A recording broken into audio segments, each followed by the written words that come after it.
I look at my hands. They have become very old. The skin is thin, transparent, with veins and age spots showing through. 68 years is a long time, but for some reason, I feel my age more acutely today. Perhaps it's this huge house, made even more spacious by the lack of people to share it with. I bought my home in Peoria, a 3-story colonial-style mansion 32 years ago when my pharmaceutical company was making its first serious profit. Back then, Marilyn and I dreamed of a large family, of noisy holidays and gatherings with friends. But only Beatrice was born, and Marilyn passed away 12 years ago. The house has been unusually quiet ever since. I rise from my chair and go to the window. Outside the window is the same garden Marilyn used to plant. Now it's tended by a gardener who comes twice a week. I used to tinker with the plants myself, but lately my joints have been aching more and more. My gaze falls on an old 2,000-year-old Volvo in the driveway. Many people wonder why a man in my condition drives a car like that, but it's reliable and still runs great. Why buy a new one? 5 years ago, I sold my pharmaceutical company, Weatherby Pharma, to a large conglomerate for a sum of 9 zeros. I've lived modestly all these years, reinvesting the profits in research and development. When I started in the 80s, I had to count every penny and take out loans at insane interest rates. I remember spending nights in a small lab trying to perfect the formula for an arthritis drug that would later make me my first million. Beatrice was young then, and I often missed her school appearances, birthdays, just regular family dinners. Marilyn never rebuked me. She understood that I was building a future for our daughter, but Beatrice herself never seemed to forgive me for those years. The ringing of the phone pulls me out of my musings. My daughter's name pops up on the screen. Despite our complicated relationship, I still feel warm inside. She rarely calls for nothing. "Hi, Beatrice," I say, trying to keep my voice upbeat. "Hello, Dad." Her tone is reserved, formal. "How's your health?" "I'm fine. Not bad for my age. How are you? How are the children?" "They're fine," she replies briefly. "Listen, it's my birthday on Saturday. We're having a little party at home, 4 o'clock. If you're not busy, you can come." There's no genuine interest in her voice, more like obligation. I know that tone, the way you invite someone over when you don't really want to see them. "Of course I will, darling. Thank you for inviting me." Pause. You can hear her going through some papers. "Daddy, I've been thinking. Remember when Rainer told you about his new project? The food delivery technology?" "I remember. It's another one of my son-in-law's business ideas that, like all the others, will probably fail." Rainer Sainsbury is a handsome man with great manners and no business acumen. He jumps from one revolutionary idea to another, spending money he and Beatrice don't have.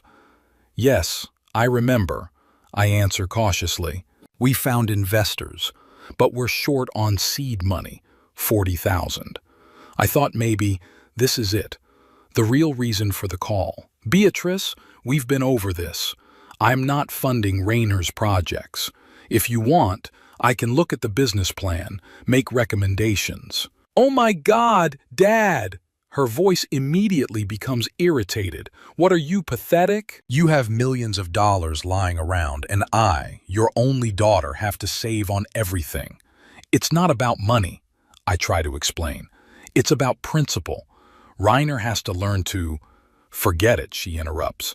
"I just thought you'd want to help your family. But I guess you care more about your principles." She ends the conversation, and I hear a short beep. The conversation leaves a bitter residue, as it always has in recent years. I slowly walk down to my office and sit down at my desk. I open the drawer where my checkbook is kept. After I sold the company, I distributed the money among several large banks and investment funds. I had planned to leave the bulk of the fortune to Beatrice and my grandchildren, Ethan and Olivia. But with each passing year, I doubted the rightness of that decision more and more. Beatrice grew up with the belief that we were just a well-to-do family.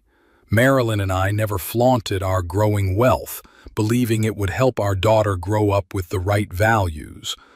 But it seems we had the opposite effect. Beatrice never learned the real value of money. To her, it just is or it isn't, and when it is, it can be spent. I take out my checkbook and look at it. Suddenly an idea pops into my head. Crazy, possibly cruel, but potentially effective. I carefully write a check for $7 million to Beatrice Sansbury, a sum that will change her life forever if she manages to use it wisely. But I'm not just giving her that money, it will be a test. I go to the library and pick out a book I recently read myself. True Wealth: How Money Changes Family Relationships.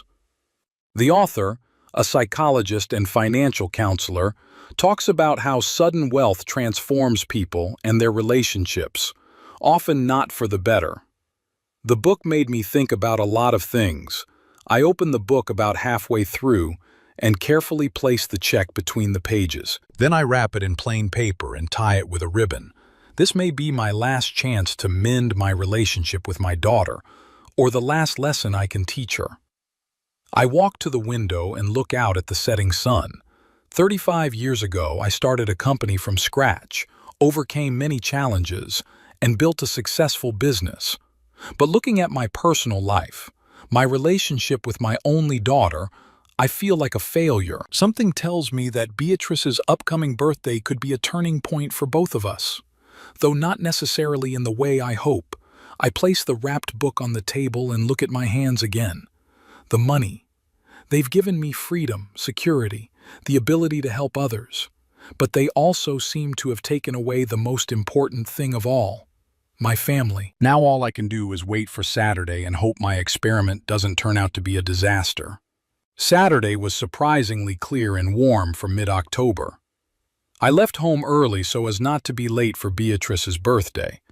My old Volvo rolled leisurely through the familiar streets of Peoria, and I found myself feeling strangely uneasy. A gift lay on the passenger seat, a modest book and a simple package. But inside it was a check that could change everything. The neighborhood where Beatrice and her family lived was considered upscale. Two-story houses with manicured lawns, expensive cars in the driveways, a sense of prosperity hanging in the air. I knew Beatrice and Rainer could barely afford to live here, but they persisted in giving the appearance of prosperity. As I drove up to their house, I immediately noticed a brand new black Audi in the driveway. The car was obviously fresh out of the showroom. It was gleaming in the sun, perfectly clean, and even the temporary license plates hadn't been replaced with permanent ones yet. I mentally estimated the cost of such a car, not less than $60,000.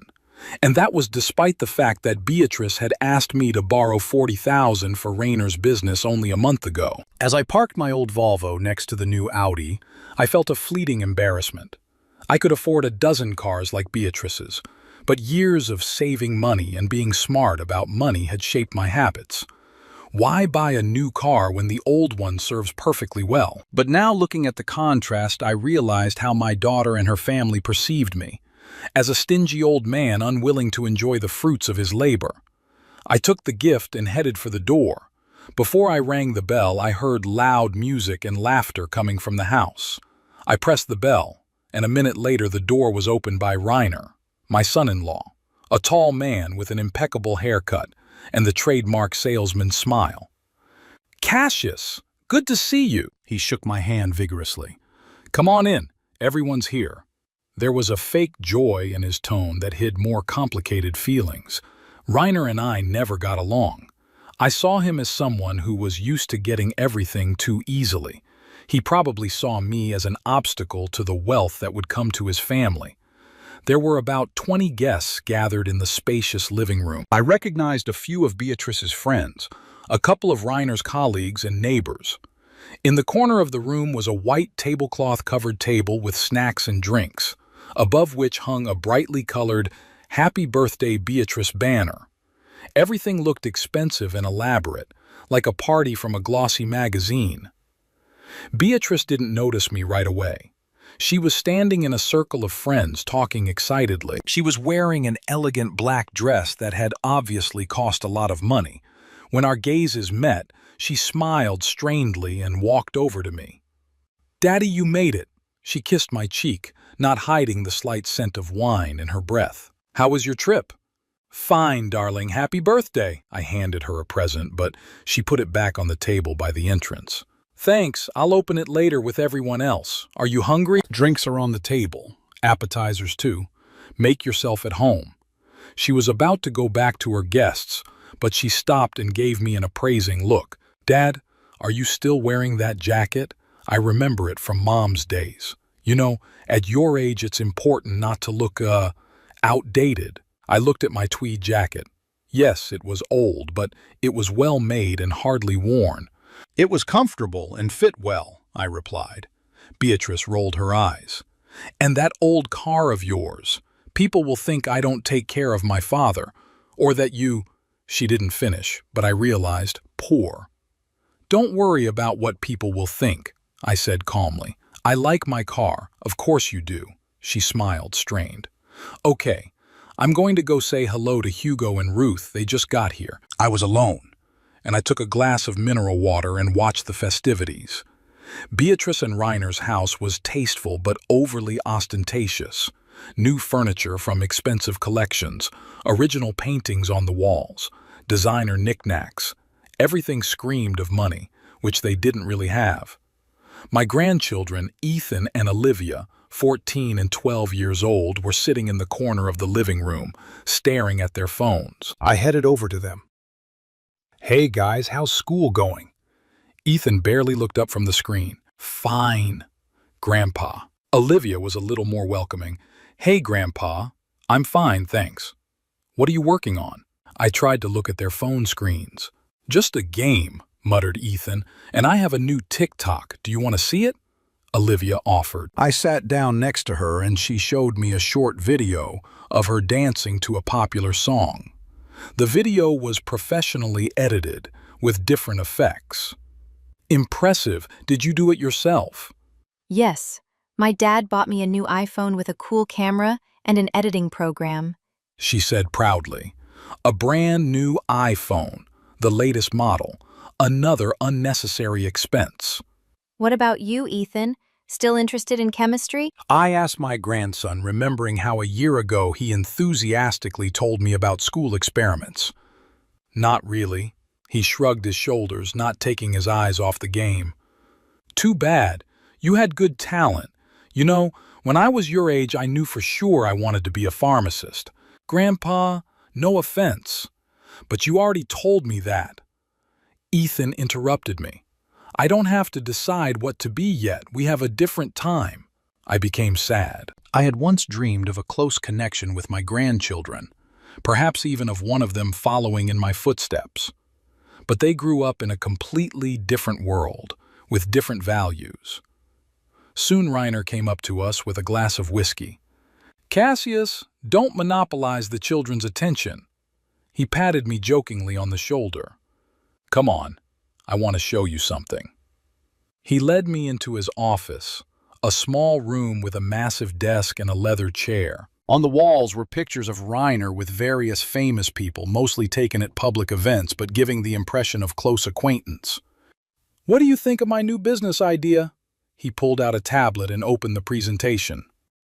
"It's a revolutionary food delivery concept, using artificial intelligence to predict customer orders."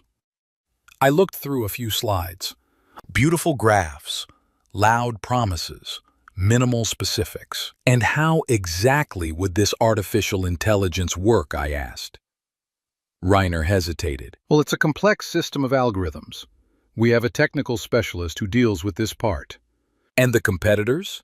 The food delivery market is already crowded with big players with billion-dollar budgets." "That's the point," Reiner enthused. "We offer a niche product that the big companies have missed out on. By the way, Cassius, I've always wanted to ask." His voice became confidential. "How did you manage to build such a successful business from scratch? Some kind of secret ingredient?" I looked at him carefully. Over the years, Reiner had never really been interested in my business experience, only in the money the business brought in. "No secrets, Reiner. Hard work. A willingness to risk your own money, not other people's, and a deep understanding of your industry." Yeah, sure," He nodded with the look of a man who'd heard exactly what he expected. But there has to be something else, right? Some luck, connections. Perhaps the most important thing is honesty with yourself. Being able to recognize when an idea isn't working and move on rather than clinging to it. Rayner was obviously disappointed in my answer. Well, that's wise. He finished his whiskey. Come on, we'll be at the table soon. The dinner table was set with excessive luxury. Expensive china, crystal, fresh flowers. Everything looked like a set for a photo shoot in a magazine about luxury living. I was seated next to Beatrice, which was surprising. Usually at family reunions, I was kept out of the spotlight. When everyone was seated, Rayner stood up and raised his glass. I would like to propose a toast to my beautiful wife. Beatrice, happy birthday. You are the heart of our family, and we are all eternally grateful for your love and support. The guests applauded, and Beatrice brightened up. I noticed her furtively glancing at me as if testing my reaction. The dinner passed in a relaxed atmosphere. The guests discussed the latest movies, travel, politics. I was mostly silent, only occasionally inserting short comments. However, everything changed when the conversation turned to the recent scandal with a famous billionaire accused of tax evasion. Frankly, I understand him, said one of Reiner's friends, Pierce, an investment broker. Taxes in this country are lootable. The rich already pay a disproportionate amount. I agree, Reiner seconded. The rich create jobs, drive the economy. The government should encourage that, not punish it. I couldn't take it. Paying taxes is not a punishment but a citizen's duty, especially if you've accomplished a lot in this country. All eyes were on me. Dad, don't start your lectures on civic duty. Beatrice rolled her eyes. We're just discussing. I'm just giving my opinion, I replied calmly. Society has given us the opportunity to be educated, to use the infrastructure, to live in safety. Paying taxes is the least we can do. But Cassius, Pierce interjected, there's a difference between paying your fair share and outright robbery. Some of the stakes are absurd. It's not the stakes, it's the principle, I objected. When I started the business, I got a government research grant. Without it, Weatherby Pharma might never have existed. Now that I've succeeded, isn't it fair to give back to the community some of what it gave me? Beatrice laughed nervously. Oh, Papa and his principles. Sometimes I think you love your principles more than you love people. Her words hurt more than she had realized. Principles define a man, Beatrice. Without them, we're just consumers. What's wrong with enjoying life? Beatrice's friend Lorraine entered the conversation. We only live once. If you can buy a nice car, nice clothes, why not? Nothing wrong if you can afford it, I replied, involuntarily looking at Beatrice's new expensive dress. My daughter immediately understood the hint. Not everyone finds it necessary to drive a 20-year-old car and wear the same jacket for decades, Daddy. Some of us want to live in the present, not be stuck in the past because of some strange stinginess. It's not about being stingy, it's about being smart with money. I tried to speak calmly. Money is a tool, not an end in itself, says the man who has spent his whole life doing nothing but earning money. Beatrice raised her voice. You missed half of my school events because you were busy with your company, and now you're teaching me that money isn't important? There was an awkward silence at the table. Reiner tried to lighten the mood. I think there's a time for everything, and now it's time for dessert. Olivia, please call Elaine and have her bring the cake. Soon, the mood at the table improved, especially after the arrival of the impressive three-tiered cake. After dessert, the guests moved back into the living room where Beatrice began opening presents. One by one, she unwrapped the beautifully wrapped boxes. A designer scarf, a set of French cosmetics, a bottle of expensive champagne. She admired each gift, thanking the givers. Finally, it was my turn to receive my modestly wrapped gift. This is from Daddy, Beatrice said, taking the rectangular package in her hands. She unfolded the paper and pulled out a book, True Wealth, How Money Changes Family Relationships. Beatrice's face showed a look of bewilderment followed by disappointment. A book? She turned it over, as if expecting to find something else. About family relationships and money. I recently read it myself, I said. I thought you might find it interesting. There was a barely audible whisper in the room. Beatrice looked at the book with her lips pressed together. Thank you, Papa. Very informative. Her voice sounded strained. I saw Rainier behind her back, barely containing his laughter as he glanced at his friends. Olivia and Ethan looked at their grandfather's modest gift in bewilderment, obviously comparing it to other expensive presents. Beatrice held the book in her hands, and I could see her fingers twitching slightly. The guests continued to talk softly, but there was a palpable tension in the air. I cleared my throat, hoping to diffuse the tension. This is a really good book. The author analyzes in detail how financial issues affect family relationships and offers interesting strategies. Dad, Beatrice interrupted me, her voice sounding deceptively calm. Are you serious? On my birthday, you're giving me a book about how I should treat money? Rainer, who was standing next to her, tried to smooth things over. Darling, I'm sure your father meant well. Books are always useful. No, she turned sharply to her husband. I want to understand, is this some kind of a hint, Daddy? Do you think I have problems with money or family relations? I could feel the atmosphere in the room rapidly heating up. Some of the guests began to look at each other awkwardly, while others pretended to be engrossed in their own conversations, trying to ignore the unfolding conflict.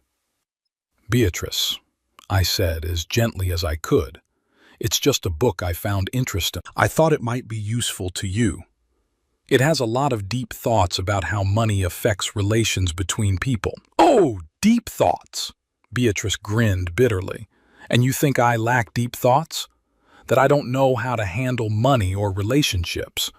Her voice was getting louder, and now all the guests were looking at us. I noticed Ethan and Olivia frozen against the far wall, clearly embarrassed by their mother's behavior. That's not what I meant, I tried to explain. This book is just... I know what you meant, Beatrice exclaimed, standing up abruptly. All my life you have done nothing but evaluate me, and all my life I have not been good enough for your standards. The guests were now openly watching our altercation. Some looked shocked, others intrigued, as if they were watching a reality show. Rainer put his hand on Beatrice's shoulder in an attempt to calm her down, but she shook him off. Beatrice, let's discuss this later, I asked, feeling a growing awkwardness. Today is your holiday and... Oh, now you're worried about my holiday? She interrupted. Where was that worry when you missed my birthdays as a kid? When you missed my graduation because you had an important meeting? When you forgot to congratulate me on Ethan's birth because you were at a conference? I was confused. Some of the accusations were fair. I had indeed missed some important events in her life because of work, but others. I didn't remember missing her graduation or forgetting to congratulate her on the birth of her grandson. Beatrice, I don't remember. Of course you don't remember, she was almost shouting now. To you it was insignificant trifles, but to me it was my whole life. And now that you're finally retired, when you've had time to think about your family, you come here and try to teach me how to have a relationship, how to handle money. She picked up the book she was still holding and shook it in the air. Do you know what I think of your advice? About your life lessons? And before anyone could react, Beatrice threw the book to the floor with force. It fell with a thud, cracking open in the middle, exactly where the check was hidden. Beatrice, I exclaimed, rising from my seat. Don't you dare tell me off, she shouted, her face red with anger.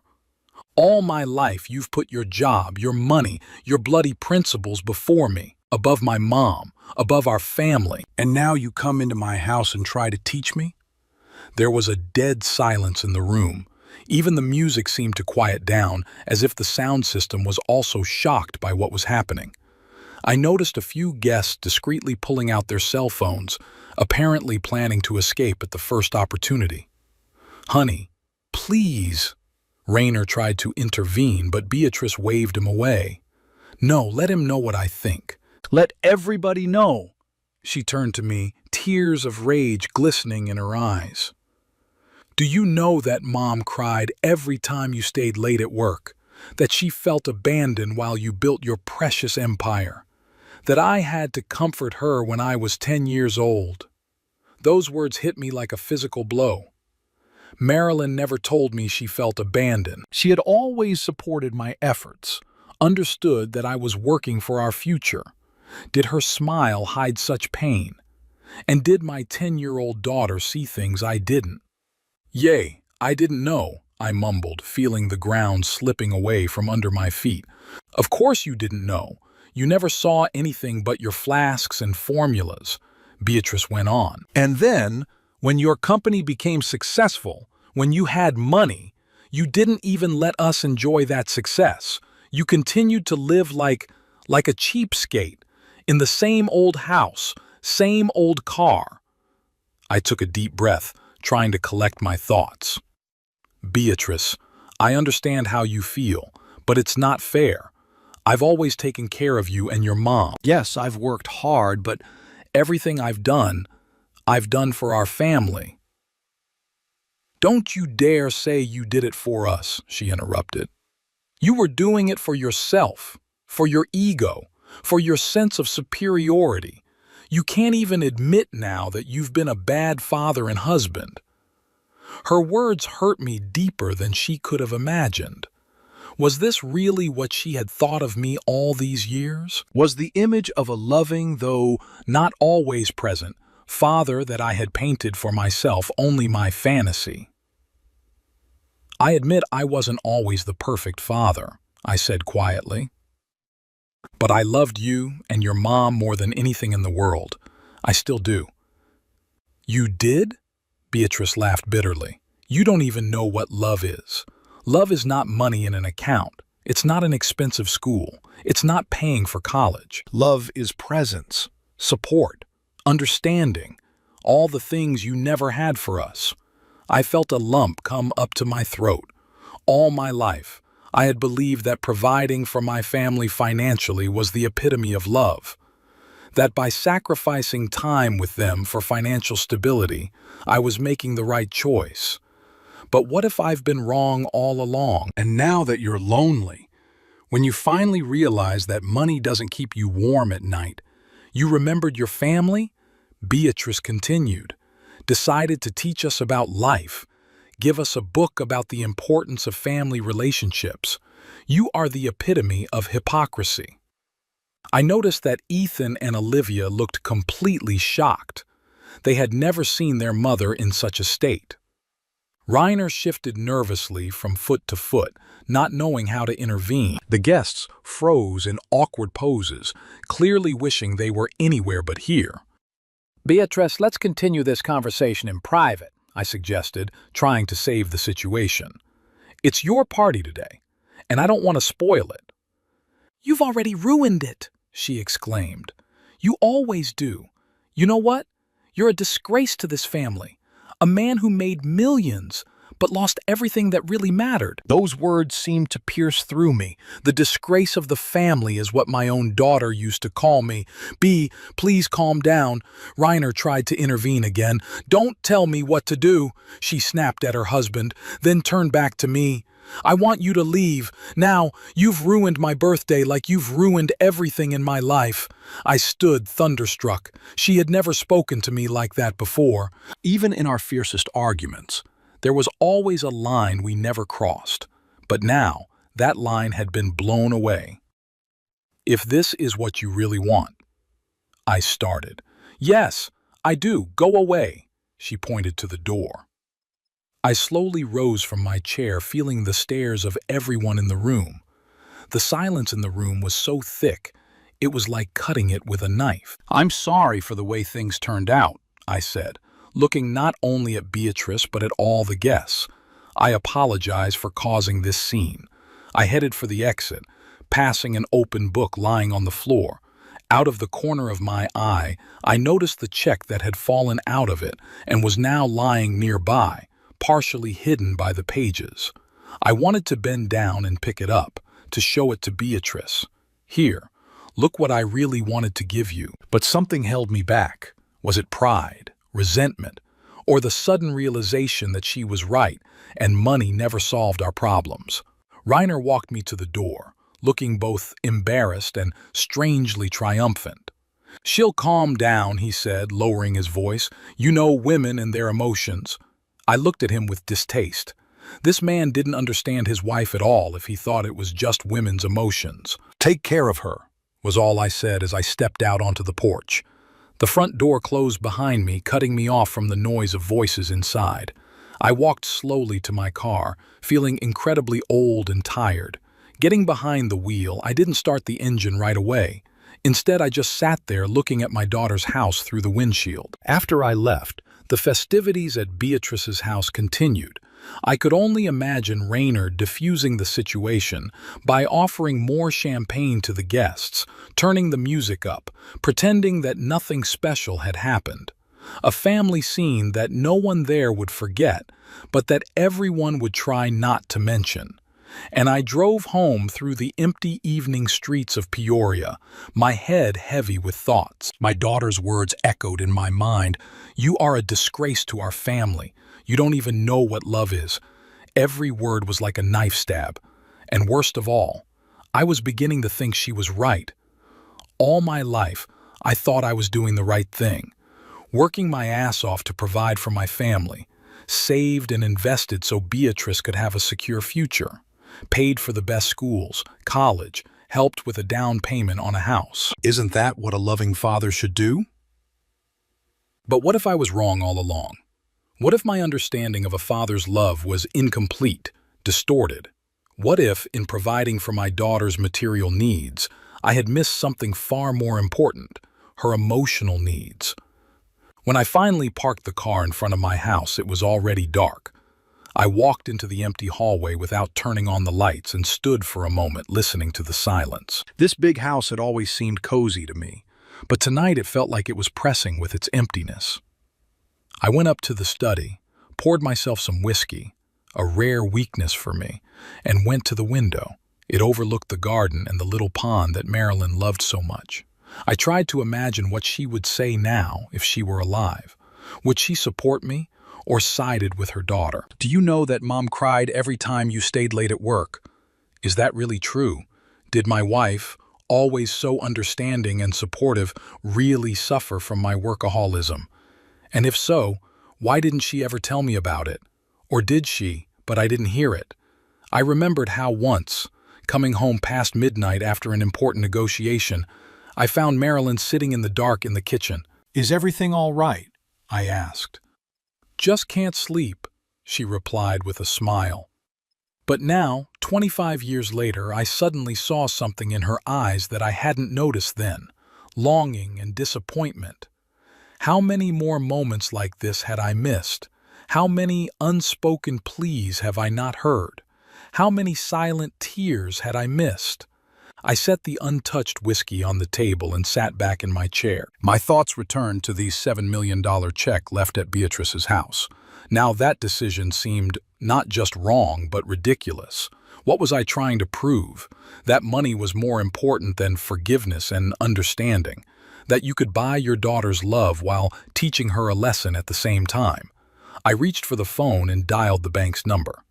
Despite the late hour, the customer service desk for privileged customers was open 24 hours a day. "Good evening, Mr. Weatherby," a polite female voice answered.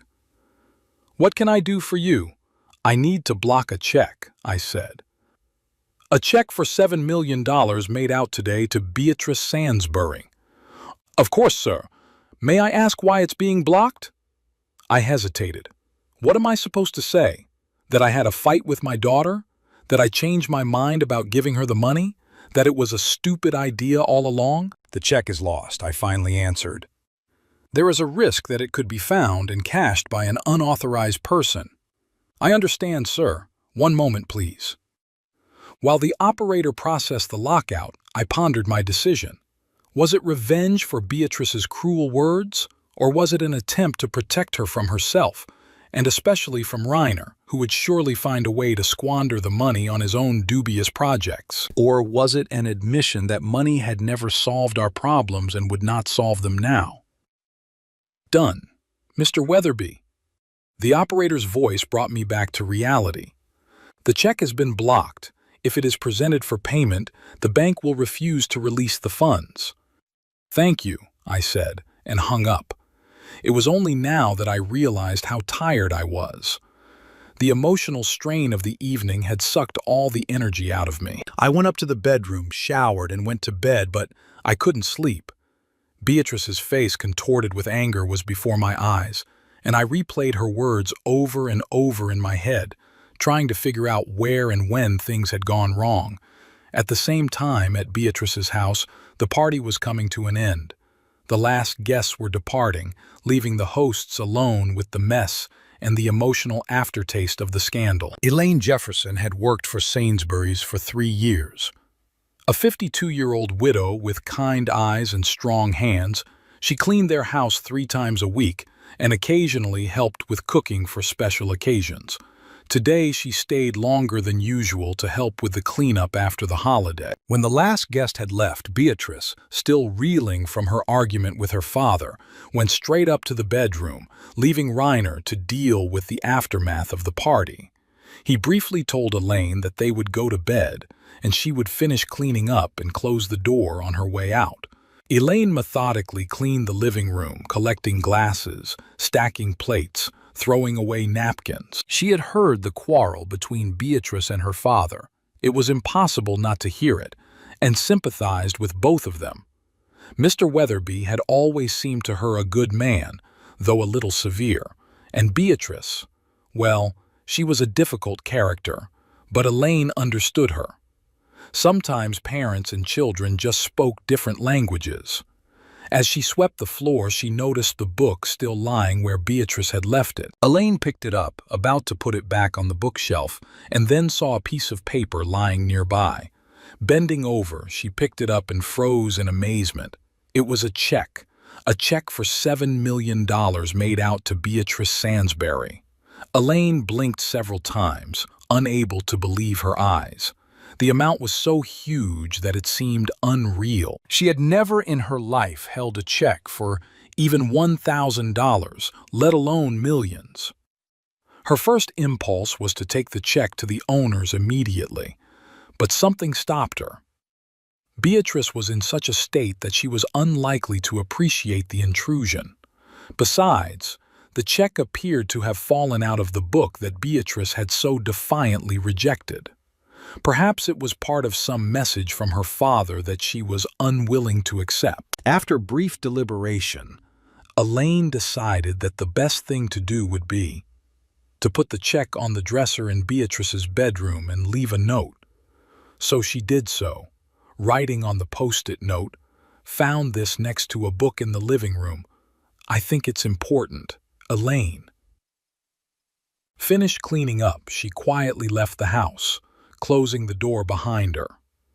The next morning, Beatrice woke up with a headache and a heavy heart. The events of last night seemed like a nightmare, but she knew that everything had really happened. She had really made a scene in front of all the guests. She had really yelled at her father and kicked him out of the house. And now she had to live with the consequences. Reiner was already up, and from the sounds of it, fiddling in the kitchen. Beatrice slowly got out of bed and wandered to the bathroom. After showering and brushing her teeth, she felt a little better, but the heaviness in her chest didn't go away. Walking back into the bedroom, she noticed a post-it on the dresser. Moving closer, Beatrice read Elaine's note and then saw the check. Her heart skipped a beat. $7 million. From her father. In the very book she had so contemptuously rejected. Beatrice sank to the edge of the bed, unable to believe her eyes. It was incredible. Unfathomable. Her father, whom she accused of being stingy, of lacking love, was planning to give her a gift of $7 million. And she didn't even give him a chance to explain. "Reiner," she screamed. "Reiner, come here quickly." Her husband ran into the bedroom, looking worried. What's wrong? Are you all right? Beatrice silently handed him the check. Reiner's eyes widened when he saw the amount. Is this real? He whispered. Elaine found it next to the book Daddy gave her, Beatrice explained, feeling a lump in her throat. He must have put it in there. I didn't even look at it. Reiner sat down beside her, still holding the check and looking at it as if he didn't trust his eyes. $7 million, he muttered. Your father wanted to give you $7 million, and you... He didn't finish the sentence, but Beatrice understood. And she kicked him out. Called him a disgrace to the family. She insulted him in front of all the guests. My God, what have I done? She whispered. Reiner didn't seem to hear her, completely absorbed in the check. This will solve all our problems, he said, and there was almost reverence in his voice. We'll be able to pay off the loans on the house and the car. I'll be able to launch my project without outside investors. We'll be able to send our kids to any college we want. Hell, we can buy a new house if we want to. Beatrice nodded, but her thoughts weren't about money. She was thinking about her father, about the pain she must have caused him, about how he had come home alone, not knowing that the check had fallen out of the book. What was he thinking now? What is he feeling? I have to call Dad, she said. Apologize and thank him. Yeah, sure, Reiner nodded, still staring at the check. But first, maybe we should put the money in an account, just to keep it safe. Beatrice hesitated. On the one hand, she wanted to contact her father immediately. On the other hand, Reiner was right. It would be better to cash the check first and then make the call. Besides, it would give her some time to collect her thoughts and decide what to say to her father. Okay, she agreed. Let's go to the bank first. They dressed quickly, ate a quick breakfast, and went to the bank. All the way, Reiner talked about how they would spend the money, made plans, dreamed aloud. Beatrice listened half-heartedly. Her thoughts were occupied with the forthcoming conversation with her father. At the bank, they were met by a friendly employee who, having learned about the purpose of their visit, led them to a separate office for important clients. Beatrice handed her the check, and the woman removed herself to begin the process. Can you imagine? We'll be millionaires soon, Reiner whispered, squeezing his wife's hand. Your father has given us a royal gift. Beatrice nodded, but a strange feeling was growing inside her. Why had her father decided to give her such a huge sum just now? And why in such a strange way? Hiding the check in a book. What was he trying to say? 15 minutes later, the employee returned, but her expression had changed. Mrs. Sansbury, I'm sorry, but we can't cash this check, she said. Why not? Beatrice and Reiner asked at the same time. The check has been blocked by the payer, the woman explained. Mr. Weatherby contacted the bank last night and requested that the check be blocked, saying it had been lost. Beatrice felt the blood drain from her face. Her father had blocked the check. After their fight, after all the horrible things she'd said to him. Are you sure? Reiner asked, his voice shaking with frustration. Could there be some mistake? No mistake, sir, the female employee replied firmly. The lockout was registered in our system yesterday at 22 hours and 37 minutes. The check is invalid. Beatrice silently took the check and left the office, feeling everything inside her crumble, not because of the loss of the money, though that was painful too, but because of the realization that she might have ruined her relationship with her father forever. Reiner caught up with her outside the bank. Beatrice, wait! We have to talk to your father. Explain that there's been a misunderstanding. I'm sure he'll unblock the check when he finds out we found it. But Beatrice knew it wasn't a misunderstanding. Her father had blocked the check precisely because she had rejected his gift, insulted him, kicked him out of the house. He'd changed his mind about giving her the money, and she couldn't blame him. Let's go home, Reiner, she said quietly. I need to think. All the way back they were silent. Reiner was absorbed in his own thoughts, probably trying to figure out how to convince his father-in-law to unblock the check. Beatrice, on the other hand, was thinking about how stupid and ungrateful she had been, how she had let her old resentment and pride ruin what could have been a new beginning in their relationship with her father. When they got home, Beatrice went straight to the telephone. She needed to talk to her father, to apologize, to explain, but when she dialed his number, all she heard were long beeps. Her father didn't answer. She tried again, and again, with the same result. "He's not picking up," she told Rainer, feeling the tears welling up. "He's just upset," her husband tried to comfort her. "Give him time to cool off, maybe tomorrow." But Beatrice knew her father. He was not a man who forgave offenses easily, and what she'd done yesterday was more than an offense. It was a betrayal. She sank down on the couch, holding a now useless check for $7 million. A symbol of a missed opportunity. A symbol of her own stupidity and arrogance. And somewhere, in the back of her mind, she knew this check wasn't just a gift. It was a test. A test she failed miserably. I stared out the window of my office, watching the gardener trim the rose bushes. The phone on my desk was blinking, showing 15 missed calls from Beatrice. 15 attempts to contact me in the last 2 days, but I wasn't ready to talk to her. Maybe I never would be. After our fight at her birthday party, I'd hardly slept at all. My daughter's words echoed in my head, awakening memories, doubts, regrets. "You are a disgrace to our family." That phrase burned me from the inside out like acid. In the morning, I called my attorney Harris and set up an appointment. We needed to discuss changes to my will. The events of the last few days had convinced me that my earlier plan to leave the bulk of Beatrice's fortune had been a mistake. She wasn't ready for that kind of money. Perhaps she never would be. Harris arrived about noon, and we spent 3 hours discussing the details of the new will.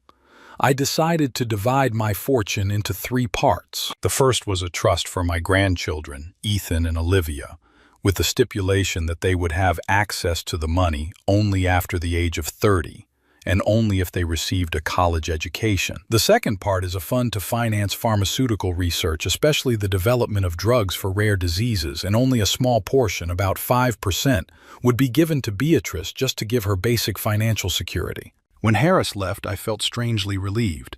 It was as if making this decision had lifted some weight off me. I now knew for sure that my money would serve a good purpose, even if it didn't go to benefit my daughter. The doorbell rang, snapping me out of my musings. I wasn't expecting company, and I thought it was Harris again, forgetting some papers, but when I opened the door, there was Beatrice. She looked haggard, her face pale, her eyes red, her hair disheveled. In her hand she held the book I had given her, and the unfortunate check. "Daddy!" her voice shook. "We need to talk." I silently stepped aside, letting her into the house. We walked into the living room, and I gestured for her to sit down. I stayed standing, feeling a strange need to keep my distance. "I called you," she began. "Many times." "I know," I replied. I needed time to think. Beatrice clutched the check nervously in her hands. "I found it," she said, holding it out to me. Or rather, Elaine found it and handed it to me. "It was in the book you gave me." I nodded, not touching the check. "Rainer and I drove to the bank to," she hesitated, "to cash it, but they told us you'd blocked it." "Yes," I confirmed. "I called the bank right after I got home from your birthday party." There was a long pause. Beatrice looked at me with pleading eyes, obviously waiting for an explanation, or maybe hoping I'd say I'd changed my mind and was ready to unblock the check. Dad, I want to apologize for what I said at the birthday party. I was wrong. I said some terrible things that I regret now. I watched her carefully, trying to see the sincerity in her eyes. Was she truly sorry for what she'd said, or just for rejecting the $7 million check? "Are you apologizing for your words or for throwing away the book that had the check in it?" I asked bluntly. Beatrice flinched as if I had hit her.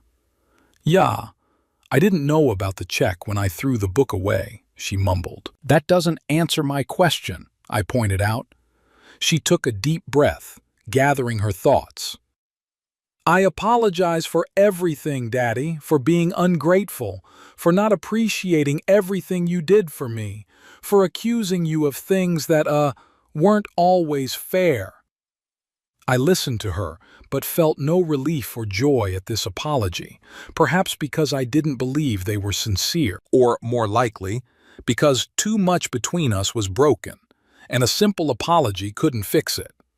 Tell me honestly, Beatrice, I said, sitting down in the chair across from her. If you hadn't found that check, would you have come to apologize? She looked away, and the gesture was more eloquent than any words. I thought about it, she said at last. Maybe not right away, but I wouldn't have come, I finished for her. Let's not lie to each other, Beatrice. You're here because of the check. She blushed but didn't argue. Okay, yes, I'm here for the check too, but that doesn't mean my apology is insincere. I'm really sorry for what I said, and I was amazed when I saw the check, that you were willing to give me such a huge sum, despite all our differences. I grinned bitterly. That check was a test, Beatrice, and you failed it. A check? She asked in confusion. Yes, I nodded.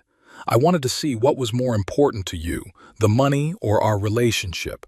I wanted to see if you could appreciate not what I could give you financially, but what I was trying to pass on to you as a father experience, wisdom, and understanding of the value of money. Beatrice looked shocked.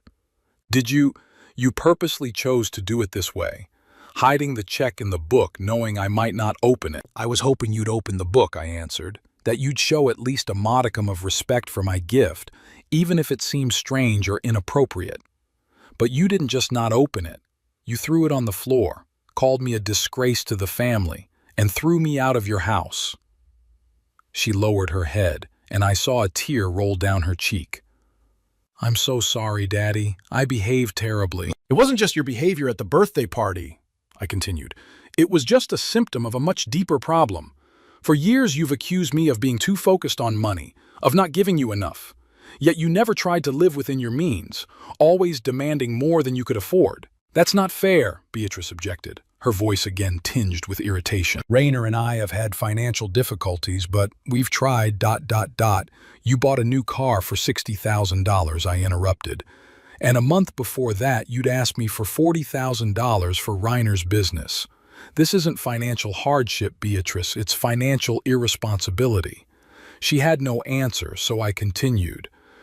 All my life I've worked to give you a better future. Yes, I may not have always been there physically, but I never stopped thinking about your well-being, and what did I get in return? Accusations of stinginess, of callousness, of being a disgrace to the family.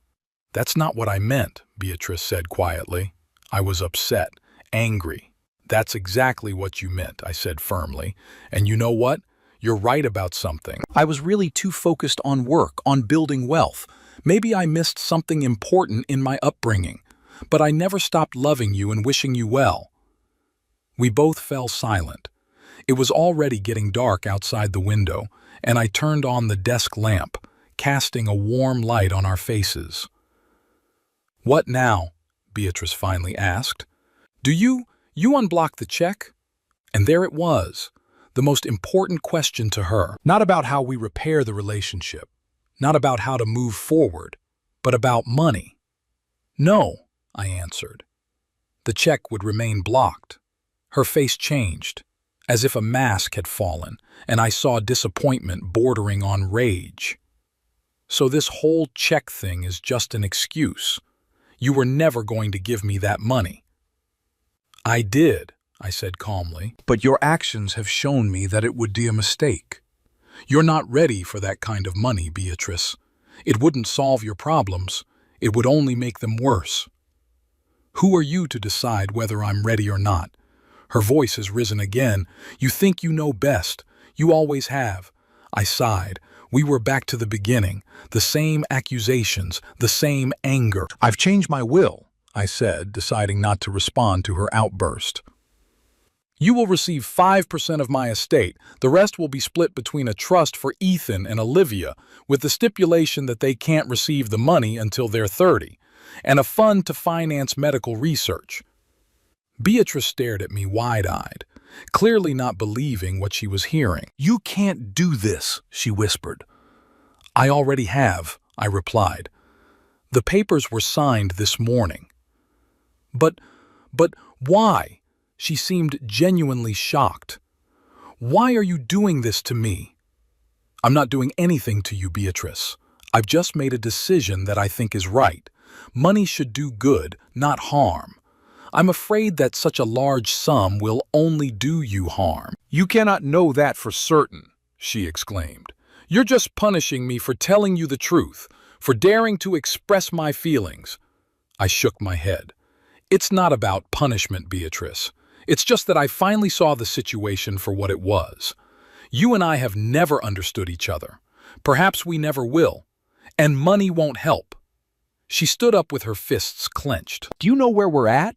Rayner took out a loan against his business project, using our house as collateral. The project failed, and now the bank is threatening to foreclose. We could be out on the street. "I'm sorry for your situation," I said, "but it's the result of your own decisions. Rayner knew the risks when he took out the loan. You knew who you were marrying. So you're just going to leave us in the lurch?" Her voice shook with anger and despair. "Your own grandchildren, too." "Ethan and Olivia won't be homeless," I assured her. "If you have to sell the house, I'll help you rent an apartment for a while. But no more than that. You must learn to live within your means." Beatrice looked at me as if she were seeing me for the first time. You're a monster," she whispered. "A cold, calculating monster." Those words should have hurt me, but strangely, I felt only tired. As if our conversation, our relationship, had all been a heavy weight I could finally shake off. "Think what you want," I replied calmly. "But I've made my decision and I'm not changing it." She grabbed her bag and headed for the exit. At the door she stopped and, without turning around, said, "You'll regret it." When you are all alone, when you realize that you lost your only family because of your pride and stubbornness, you will regret it." And with those words, she walked out, slamming the door loudly. I was left standing in the middle of the living room, feeling a strange emptiness inside. Not pain, not anger, not regret, just emptiness. It was as if something important was gone from my life, but at the same time, it was as if heavy shackles were falling off of me. The following weeks passed in a strange daze. I went about my daily business, met with Harris to finalize the formalities of the new will, and occasionally telephoned my old colleagues. But it all seemed mechanical, meaningless. A month after our conversation with Beatrice, I learned that she and Rayner had indeed sold the house and car to pay off their debts. As promised, I helped them with renting a small apartment. Beatrice accepted the help, but she did it through Harris, not wanting to communicate with me directly. Ethan and Olivia called me a couple times, apparently at their mother's insistence, but the conversations were strained and short. They clearly didn't understand what had happened between me and their mother, but they could sense the tension and alienation. One morning, while going through the mail, I came across an invitation to a conference on pharmaceutical innovation. Normally, I ignored such things. After selling the company, I had consciously distanced myself from this field. But this time, something made me read the invitation more carefully. The conference was dedicated to the development of startups in the field of developing drugs for rare diseases, the very field I myself was involved in at the beginning of my career. The organizers were inviting me to give a speech and possibly become a mentor for young scientists and entrepreneurs. I put the invitation aside, but the thought of it kept me going all day. In the evening, I picked it up again and, after some thought, decided to accept the offer. Preparing for the performance took 2 weeks. I refreshed my knowledge, reviewed the latest research, contacted former colleagues for counseling, and every day I could feel something awakening inside me: interest, enthusiasm, a desire to be useful again. The conference was a success. My presentation received positive feedback, and several young scientists came up to me afterwards to ask questions and seek advice. One of them, Liam Howard, particularly impressed me with his project to develop a cure for a rare form of muscular dystrophy. "Mr. Weatherby, I would really appreciate it if you could review our business plan," he said. "Your experience would be invaluable to us." I agreed, and it was the beginning of a new phase in my life. I became a mentor to Liam and his team, and then to other startups. Not investing money directly, I left that for my foundation, but sharing experiences, connections, knowledge. One day, driving home after a meeting with one of these teams, I realized that, for the first time in a long time, I felt truly alive. I had a purpose again. I was needed again. Not as a wallet, not as a source of funding, but as someone with experience and wisdom to share. The relationship with Beatrice remained strained. We saw each other only on the birthdays of our grandchildren, and then we exchanged only formal greetings. She got a new job as a manager in an advertising agency, where she received a decent salary. Reiner also found a job, not as an entrepreneur, but as a salaried employee in a technology company. They lived more modestly than before, but as far as I could tell, they were getting by. The grandchildren, especially Ethan, started calling me more often. I learned that he was interested in chemistry after all and was thinking about a career in pharmaceuticals. This filled me with quiet joy, though I tried not to show my feelings too obviously. Sometimes, on quiet evenings, I still thought about that fight at Beatrice's birthday party, about the $7 million check, about all the things that could have happened if my daughter and I had understood each other better. But I didn't regret my decision. It was the right thing to do, for me and for her, even if she didn't realize it. Perhaps someday we can bridge the gap between us. Maybe time and distance will help us see in each other, not what separates us, but what unites us. But even if that didn't happen, I knew I had found my path. I was no longer just a rich old man living off past accomplishments. I was Cassius Weatherby again, a man who uses his knowledge and experience to help others build the future. And in that, rather than in family connections or money, I finally found true wealth.